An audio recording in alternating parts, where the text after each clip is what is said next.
MP Ambika Lakshminarayana కుటుంబంలో విషాదం నెలకొంది. ఉత్తరాఖండ్లో కూలిన హెలికాప్టర్ ప్రమాదంలో లక్ష్మీనారాయణ సోదరి వేదవతి చనిపోయింది. వేదవతి భర్త భాస్కర్ పరిస్థితి విషమంగా ఉన్నట్టు తెలుస్తోంది. దీంతో లక్ష్మీనారాయణ కుటుంబం కన్నీరు మున్నీరవుతున్నారు. పై డీటెయిల్స్ అందించడానికి మా ప్రతినిధి నాగేంద్రనాథ్ రెడ్డి సిద్ధంగా ఉన్నారు. నాగేంద్రనాథ్, చందూర్ హెలికాప్టర్ ఘటనలో అనంతపురం లోక్సభ సభ్యుడు అంబికా లక్ష్మీనారాయణ సోదరి వేదవతి మృతి చెందినట్టు తెలుస్తుంది.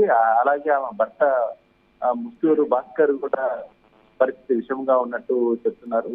అయితే ఈ విషయం విషయం తెలుస్తానే అంబికా లక్ష్మీనారాయణ కుటుంబ సభ్యులు అక్కడ ఉన్నటువంటి వారు శోక సముద్రంలో మునిగిపోయారని చెప్పొచ్చు. ఆమెను గుంతకల్లు పట్టణం ఇచ్చారు.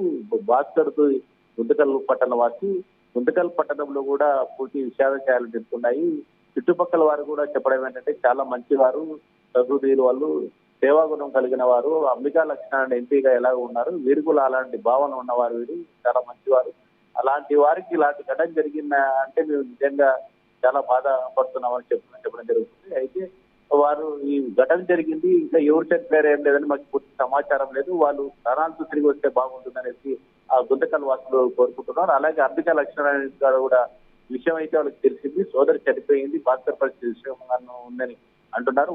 ఆయన పరిస్థితి కూడా చాలా క్రిటికల్ గానే ఉందనేసి డాక్టర్లు చెప్పారనేసి వాళ్ళు అంబికా లక్ష్మీనారాయణ నుండి కుటుంబస్తులు ఆవేదన వ్యక్తం చేస్తున్నారు.